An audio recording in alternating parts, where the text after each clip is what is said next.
Hello, friends, and welcome to the Exams Made Simple. So, we are back again with the Hindu Complete Newspaper Analysis for 4th of October 2025. 4 अक्टूबर 2025 का the Hindu newspaper analysis देखेंगे और थोड़ा सा आज से हम pattern change भी करेंगे और ज्यादा इलेबोरेटिव एनालिसिस बनाएंगे, प्लस एक मैप, एक मेंस का क्वेश्चन और कुछ प्रीलिम्स के क्वेश्चन जो हमारा पुराना फॉर्मेट था उसको मैं इंक्लूड करने वाला हूँ, है ना। ताकि क्योंकि पहले देखो अभी कुछ दिनों से प्रॉब्लम थी स्टेबिलिटी की, but now since I have gained stability in this, मुझे लग रहा है कि अब मैं कर पाऊंगा। तो now I am including all these things जो पहले होती थी। तो एनालिसिस बिल्कुल बिल्कुल होलिस्टिक बनेगा और सारी चीजें कवर्ड रहेंगी। आप लोग बस अपना जो लाइक करना है, शेयर करना है, वो जरूर करते रहें, क्योंकि उससे हमें काफी मोटिवेशन मिलता है। आज का टारगेट केवल 100 लाइक्स का है। अगर आप लोग पूरा कर पाए तो that will be very good. 100 likes, ज्यादा नहीं, है ना। बहुत ज्यादा लालची नहीं हूं मैं। तो please do that from your and. Start करेंगे आज के एनालिसिस को। पहले तो प्रीलिम्स के एक बहुत अच्छे दो क्वेश्चन मैं देखूंगा, जो कि एंशियंट इंडिया के क्वेश्चन है।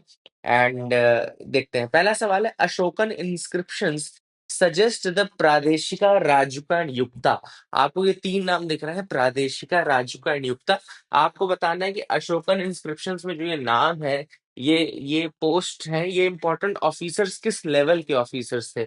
Options are: A village level administration के ऑफिसर्स थे, डिस्ट्रिक्ट लेवल एडमिनिस्ट्रेशन के थे, या प्रोविंशियल एडमिनिस्ट्रेशन के थे, या level of the central administration. तो आपको बताना है प्रादेशिका, राज्यका, नियुक्ता किस लेवल पे थे। Very very good question. देखो इसी तरीके से क्वेश्चन यूपीएससी पूछता है और मैं भी इसी तरीके से क्वेश्चन पूछूंगा। और ये क्वेश्चन ऑलरेडी पूछा हुआ है, ये भी आपको बता दूं, ये प्रीवियस ईयर क्वेश्चन पेपर का है एंड ये ऑलरेडी क्वेश्चन पूछा हुआ है। तो करेक्ट आंसर फॉर दिस आप लोग अटेम्प्ट कर लीजिए, मैं बता देता हूँ। Correct answer is B, district level administration. अब देखो ये क्वेश्चन तो पूछा हुआ है, तो इससे मिला जुला मैं थोड़ा आपको कंटेंट बता देता हूँ। जैसे कि प्रादेशिका क्या करता था, तो प्रादेशिका ओवरसॉ द डिस्ट्रिक्ट एडमिनिस्ट्रेशन। राजिका जो था वो रिस्पॉन्सिबल था रेवेन्यू कलेक्शन के लिए एंड जुडिशियल ड्यूटीज के लिए। एंड युक्ता जो था, he served as a subordinate official assisting with administrative tasks and maintaining records. ठीक है ना। तो Pradeshika district administration, Rajuka responsible for revenue collection in judicial duties, and Yukta was serving as a subordinate official assisting with administrative tasks and maintaining records। ठीक है ना। I hope आपको मजा आया होगा। दूसरे सवाल पे आते हैं। दूसरा सवाल भी पूछा हुआ क्वेश्चन है UPSC previous year ancient India का। Who among the following led a successful military campaign against the kingdom of Sri Vijaya? तो श्री विजया किंगडम के अगेंस्ट किसने सक्सेसफुल मिलिट्री कैंपेन किया था, आपको बताना है। एंड श्री विजया जो थे वो मलय पेनिनसुला में रूल करते, तो आपको बताना है कि किसने मिलिट्री कैंपेन किया successful. Options are: A Amoghavarsha, Rashtrakuta dynasty; B Pratap Rudra Kakatiya dynasty; C Rajendra one Chola; या डी विष्णुवर्धन होयशाला। बहुत ही आसान सवाल है, आप लोगों के लिए क्वेश्चन मैं छोड़ रहा हूँ। एंड ऑफ द वीडियो में इसका आंसर आपको बता दूंगा, लेकिन आप अटेम्प्ट अपनी तरफ से करिएगा, है ना। कमेंट सेक्शन में आप अटेम्प्ट जरूर करिएगा। एंड हाँ, एक रिक्वेस्ट और आपसे रहेगी कि आप कहाँ से वीडियो देख रहे हैं, किस स्टेट से देख रहे हैं एंड किस डिवाइस पे ये वीडियो देख रहे हैं। Please do tell me in the comment section below, है ना। इंपॉर्टेंट है फॉर मी। तो प्लीज डू टेल मी कौन से स्टेट से कौन से डिवाइस में देख रहे हैं, या ये करिएगा। और एक कोट जो आप देते हैं वो कोट आप जरूर दीजिएगा, ठीक है ना। तो प्लीज आप अपनी तरफ से भी थोड़ा सा रिस्पॉन्सिव, आपके मैं केवल 10 सेकंड ले रहा हूँ, अगर आप दे सके तो दैट विल बी इम्पोर्टेंट। ठीक है, आगे मूव करते हैं। मैप ऑफ द डे, मैं जो जिस न्यूज में मैप की जरूरत पड़ेगी उसमें मैं आपको मैप बता दूंगा। और मेंस क्वेश्चन आपको जिस जिस एडिटोरियल पे मेंस क्वेश्चन है वहां पे आपको मिल जाएगा, ठीक है ना।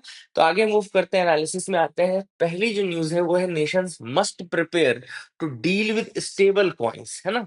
अब सीतारमण जी ने एक नई चीज उजड़ दी है, उसको बोलते हैं स्टेबल कॉइन्स। उन्होंने कहा है कि नेशंस को प्रिपेयर करना पड़ेगा to deal with stable coin. तो पहले देखो यहाँ पे लिखा है, बहुत ही आसान शब्दों में लिखा है कि स्टेबल कॉइन है क्या।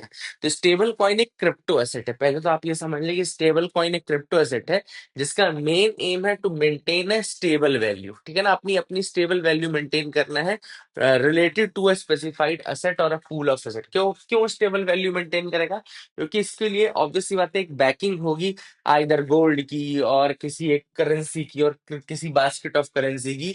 तो इस तरीके से जब आप उसको बैकिंग देंगे तब उसकी वैल्यू जो रहेगी लगभग स्टेबल रहेगी। तो basically these stable coins are crypto assets. पहली चीज तो क्रिप्टो एसेट है, लेकिन इनका स्टेबल कॉइन्स नाम इसलिए है क्योंकि they aim to maintain their stable value related to a specified asset, ठीक है ना। अब ये देखो लिखा भी है, these assets could be monetary unit of account such as dollar और यूरो और करेंसी बास्केट, मतलब वही है कि इसको बैकिंग करे की जाएगी किसी एक पर्टिकुलर करेंसी पे या करेंसी बास्केट पे, और कमोडिटी सच एज गोल्ड और अनबैक्ड क्रिप्टो असेट्स, ठीक है ना। तो मतलब या तो फिर गोल्ड की बैकिंग दी जाएगी या इस तरह की चीजें दी जाएंगी। This stability can also be achieved only if a centralised institution is in charge of issuing and redeeming these crypto assets. एक और चीज यहाँ पे इंपॉर्टेंट है कि ये करेंसी जो है स्टेबिलिटी तभी अचीव कर सकती है जबकि एक सेंट्रलाइज्ड इंस्टीट्यूशन ही इंचार्ज हो इसको इशू करने का, यानी कि मिंटिंग करने का, एंड रिडीम यानी बर्निंग दी क्रिप्टो एसेट्स, मतलब दोनों चीजें जब एक सेंट्रलाइज्ड एजेंसी करेगी तभी ये स्टेबल कॉइन्स जो है वो स्टेबल रह पाएंगे।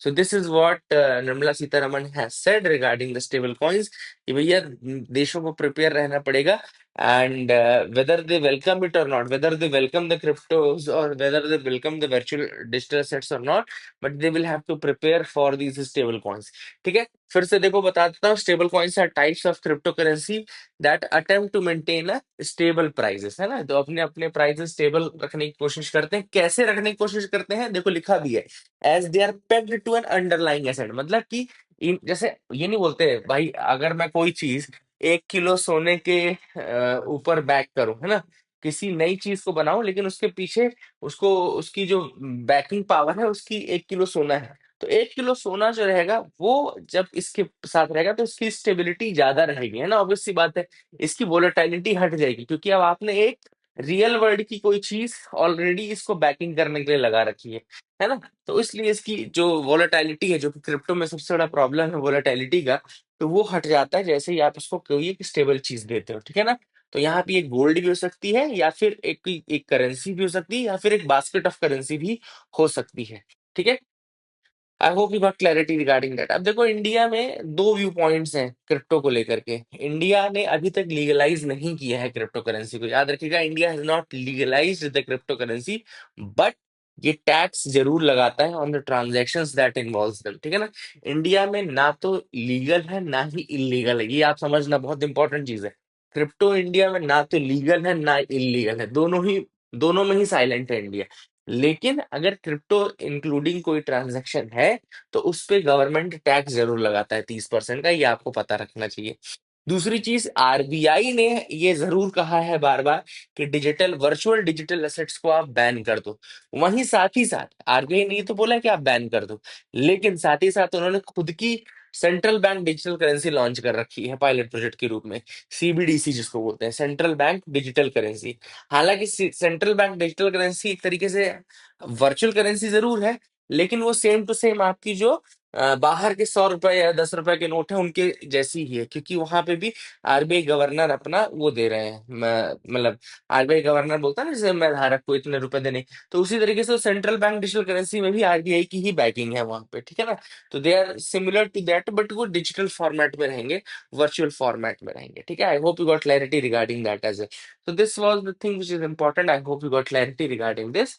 सेकेंड जो न्यूज है वो है, इंडिया ने एक्यूज किया है पाकिस्तान एंड बांग्लादेश को कि वहां पे जो वहां के इंडिजिनस लोग हैं, है ना, एंड जो मार्जिनलाइज्ड कम्युनिटीज हैं, they are abused in Pakistan and Bangladesh, ठीक है ना। जैसे पाकिस्तान में हिंदू माइनॉरिटी जो है वो काफी अब्यूज हो रही है, this is the first thing which they are saying that. And Bangladesh में जो वहाँ की इंडिजिनस ट्राइब्स है, वहाँ के इंडिजिनस जो लोग हैं, वो बहुत ज्यादा परेशान हो रहे हैं। इसका एग्जाम्पल उन्होंने चित्तगांग हिल ट्रैक्ट कहाँ पर है, बांग्लादेश में है। चित्तगांग जो बहुत फेमस जगह है बांग्लादेश की, वहां पे दो कम्युनिटीज के नाम लिखे हैं, मारमा एंड मोग कम्युनिटी, देखो लिखा है आपकी स्क्रीन में होगा ये चीज यहाँ पे। ये मारमा कम्युनिटी है, सेकंड इज मोग कम्युनिटी, है ना। ये दोनों इंडिजिनस कम्युनिटीज है, MARMA मारमा, एंड दूसरी मोग कम्युनिटीज। यहाँ के कुछ लोग जिनकी मौत हो गई थी अभी रिसेंटली बांग्लादेश में ही, बांग्लादेश आर्मी पर्सनल्स ने उनको मार दिया था। So for that reason they are saying that they are not protecting the rights of the indigenous people there, है ना। They are not protecting the rights of the indigenous people there, and इसीलिए उन्होंने कहा कि marginalised communities बहुत ज्यादा परेशान है, both in Bangladesh and Pakistan, ठीक है। This is something which you should remember. आगे मूव करते हैं, देखते हैं और क्या इंपॉर्टेंट है। मारमा एंड मोक का नाम जरूर याद रखना जो मैंने आपको बताया। आगे आप बढ़ सकते हैं मेरे साथ, ठीक है, you can move ahead with me. यहाँ पर आप देखें, Nitish Kumar transfers 2500 crore to 25 lakh women as aid to start their own businesses. तो जैसे ही आप इसको पढ़ेंगे तो आपको समझ में आएगा कि नीतीश कुमार जी ने हर महिला को कितने 10,000 रुपए दिए हैं, ठीक है ना। 25 लाख को 2500 करोड़ दिए हैं, मतलब सबको 10,000 रुपए दिए हैं, ठीक है ना। अब ये क्यों दिए हैं? For starting there own businesses and all, है ना। बिजनेस स्टार्ट करने के लिए 10,000 दे दिए, वाह। ठीक है, तो आप देखें, ईच अंडर द मुख्यमंत्री महिला रोजगार योजना, तो ये बिहार की स्कीम है, मुख्यमंत्री महिला रोजगार योजना। इसके अंतर्गत ये 10,000 रुपए दिए जा रहे हैं, ठीक है। इससे पहले प्राइम मिनिस्टर नरेंद्र मोदी जी ने भी ट्रांसफर किए थे 7500 crore to the bank accounts of 75 lakh women via video conferencing. तो वहां पे उन्होंने भी 10,000 रुपए दिए थे, प्रधानमंत्री जी ने भी, है ना। तो बिहार इलेक्शन है, ऑब्वियस सी बात है, बिहार इलेक्शन का टाइम है, तो सारी योजनाएं याद आएंगी। एंड मुख्यमंत्री महिला रोजगार योजना जो है, ये प्रोवाइड करती है one women from each family the opportunity to start a business of her own choice, है ना। मतलब देखो कितनी बड़ी बात है कि आप अपने मन का कोई भी बिजनेस स्टार्ट कर सकते हैं, इसके लिए आपको 10,000 रुपए दिए जा रहे हैं। तो समझ लो कि कितना ज्यादा बेनिफिट होने वाला है। बट ठीक है, लोग इंडिया में क्या ही बोला जाए, क्या। तो this is something which you should remember, इसको आप याद रखिएगा। एंड यहाँ पे देखो, उन्होंने ये भी लिखा है कि बिल्कुल वो कॉन्फिडेंट है कि ये 10,000 रुपये बहुत काम आने वाले हैं और ये बहुत आगे ले जाएंगे आपको, बिल्कुल गरीबी रेखा से ऊपर कर देंगे और आपको पूरा स्टैंडर्ड ऑफ लिविंग बढ़ा देंगे। लिटरली इट इज रिटन, देखो लिखो, I am confident that the mothers and sisters will start good employment opportunities with 10,000 rupees. This will bring prosperity to your families and accelerate the development of the state. सीधे पूरी family prosper हो जाएगी 10,000 रुपए से। हाँ, समझ रहे हो ना, मतलब जिस 10,000 रुपए में, जिसमें आजकल एक अच्छा फोन नहीं आता, उसमें एक अच्छा बिजनेस स्टार्ट करना है महिलाओं को। और न केवल बिजनेस स्टार्ट करना है, बल्कि प्रॉस्पेरिटी भी लानी है। तो बिल्कुल बहुत सही चल रहा है यार, ठीक है। तो इन्होंने कहा कि ओके, ठीक है। तो ये सब हो रहा था, इसके उसी समय वहां पे सेल्फ हेल्प ग्रुप्स की जो मेंबर्स होती, जिनको जीविका दीदी कहते हैं बिहार में, वो भी जुड़ी हुई थी इस प्रोग्राम में। तो ये आप याद रखिएगा, आई होप यू गॉट क्लैरिटी। और ये जो स्कीम है, मुख्यमंत्री महिला रोजगार योजना, इस स्कीम के अंतर्गत जो महिलाएं इकोनॉमिकली वीकर सेक्शन से हैं, जिनके पास कोई परमानेंट सोर्स ऑफ इनकम नहीं है, या फिर अनमैरिड एडल्ट वुमेन है, जिसके पेरेंट्स अलाइव नहीं है, या इस तरीके से, वो एलिजिबल है इस स्कीम के लिए। 18 से 60 वर्ष की जो आयु है वो होनी चाहिए, 18 to 60 years ऑफ एज होनी चाहिए, ठीक है ना। I hope you got clarity. आगे मूव करते हैं, कफ सिरप नॉट कंटामिनेटेड से centre and Tamil Nadu test detects adulteration. तो यहाँ पे कुछ अभी आपने देखा होगा कि कई बच्चे हैं जिनकी जान चली गई because of a Coldrif cough syrup, है ना। यहाँ पे याद रखना है, लिखा है कोल्ड ड्रिफ्ट, COLDRIF ब्रांड, देखिए लिखा है ना कोल्ड ड्रिफ्ट। तो ये जो कोल्ड ड्रिफ्ट कफ सिरप था, तो उसका टेस्ट किया गया, सैंपलिंग की गई, जिसमें सेंटर ने तो कहा कि इसमें कुछ भी मिलावट या एडल्ट्रेशन नहीं थी जो कि किडनी की डैमेज क्रिएट करे। लेकिन तमिलनाडु का जो वो है आपका ड्रग कंट्रोल, उसने जरूर टेस्ट किया, और कोल्ड ड्रिफ्ट में उसने जब टेस्ट किया तो उसमें उसको क्या मिला, देखो यहाँ पे लिखा भी है, देखो। However, the Tamil Nadu Drug Control Department issued an immediate stop production order to the manufacturer of the Coldriff brand of cough syrup after an analysis by the government drug testing laboratory found a batch to be of not of a standard quality and adulterated with diethylene glycol। Diethylene glycol, ठीक है ना, याद रखिएगा, डाईइथाइलिन glycol मिला है, adulteration मिला है, और उन्होंने कहा कि ये स्टैंडर्ड क्वालिटी का नहीं है। This was the thing which was there. Coldrif में 2 केसेस राजस्थान में देखने को मिले और 9 केसेस मध्य प्रदेश में मिले, जहां पर डेथ हुई बच्चों की बिकॉज ऑफ द कोल्ड्रिफ्ट। अभी उसकी टेस्टिंग चल रही है। इसमें एक और नाम आया था, NIV, यानी कि नेशनल इंस्टीट्यूट ऑफ वायरोलॉजी, कहाँ पर है, तो पुणे में है। तो ये भी आप लोग नोट कर लीजिएगा, नेशनल इंस्टीट्यूट ऑफ वायरोलॉजी कहाँ पर है, पुणे में है, जो कि टेस्टिंग ये सारी चीजें कर रहा है। I hope you got clarity.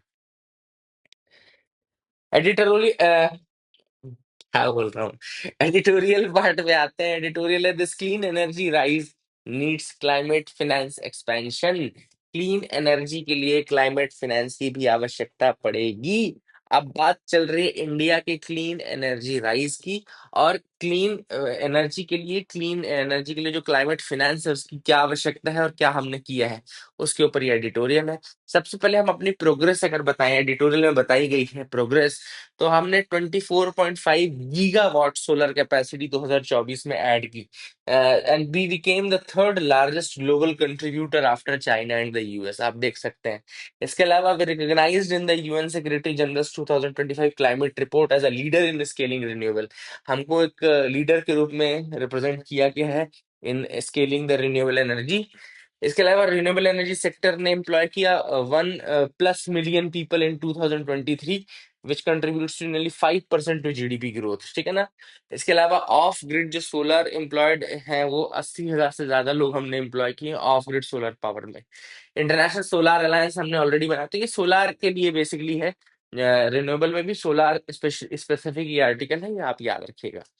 अब ऑथर ने बोला कि अब क्लाइमेट फाइनेंस गैप के बारे में अगर हम बात करें, तो अभी भी इंडिया को 1.5 से 2.5 ट्रिलियन डॉलर चाहिए by 2030 to stay on track with climate and national targets. जो हमारे क्लाइमेट रिलेटेड और नेशनल टारगेट्स बने हैं उनको पूरा करने के लिए हमको 1.5 से 2.5 ट्रिलियन डॉलर रुपए, ट्रिलियन डॉलर अभी भी चाहिए।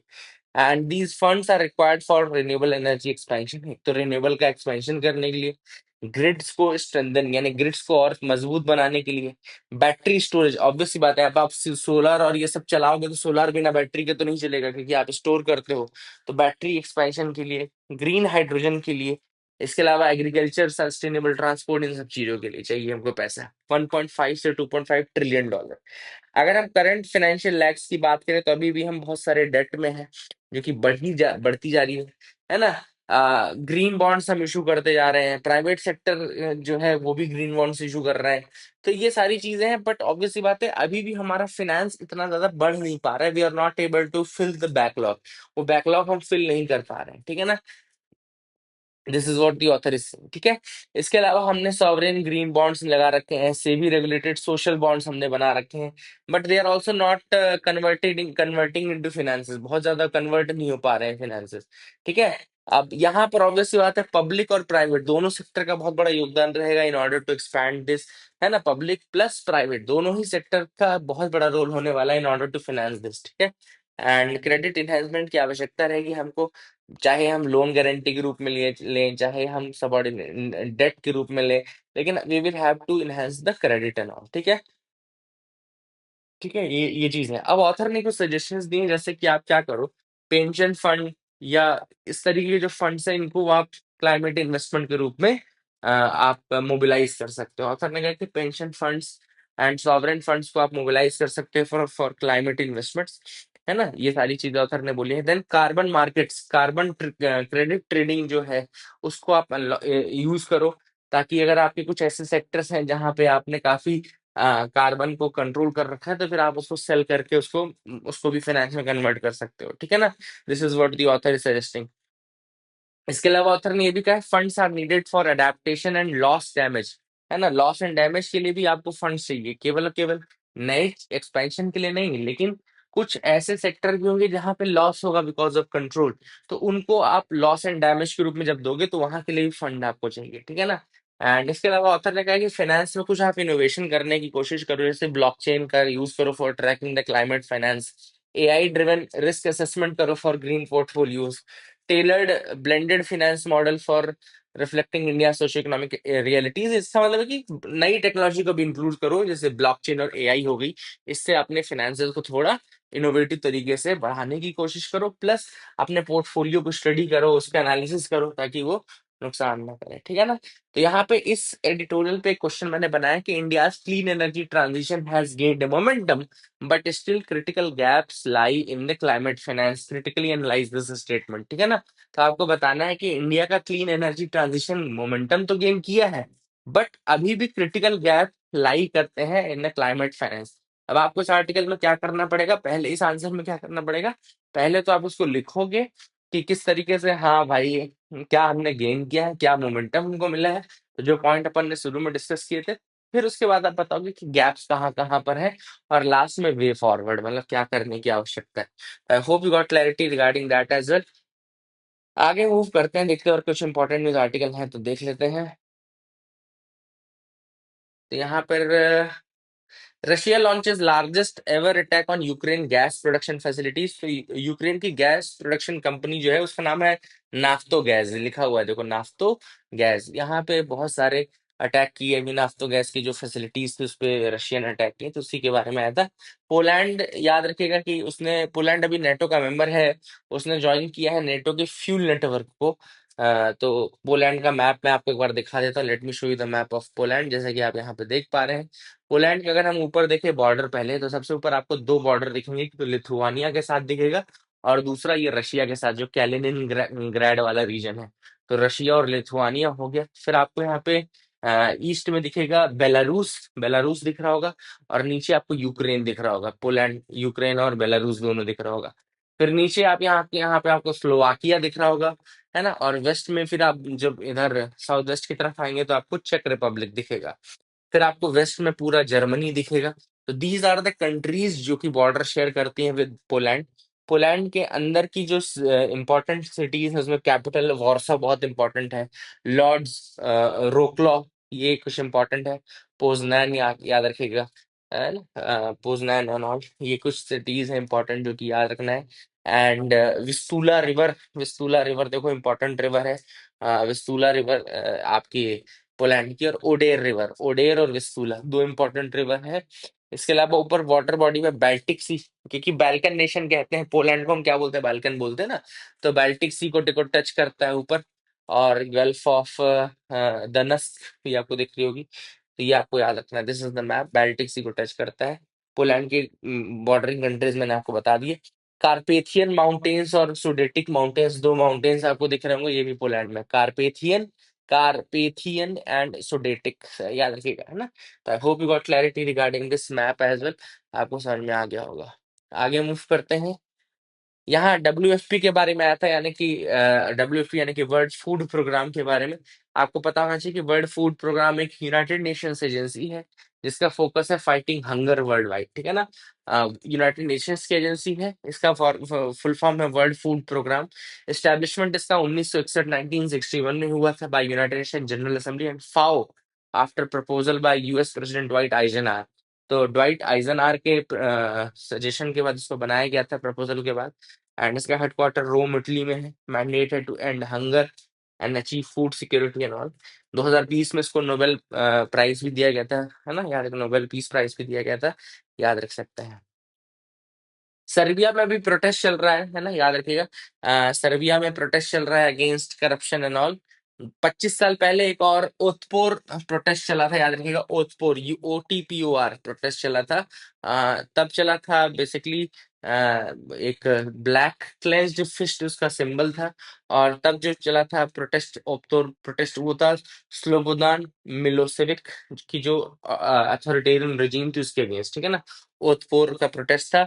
ये देखो लिखा है ना, स्लोबोदान मिलोसेविक, स्लोबोदान मिलोसेविक, इनके रूल के अगेंस्ट चला था 25 साल पहले। अब 25 साल बाद फिर से एक प्रोटेस्ट चला है, एंड ये भी चला है करप्शन के ऊपर। इस बार का जो सिंबल है, आई थिंक वो सिंबल क्या रखा है इन्होंने, यहाँ पे लिखा हुआ है इस बार।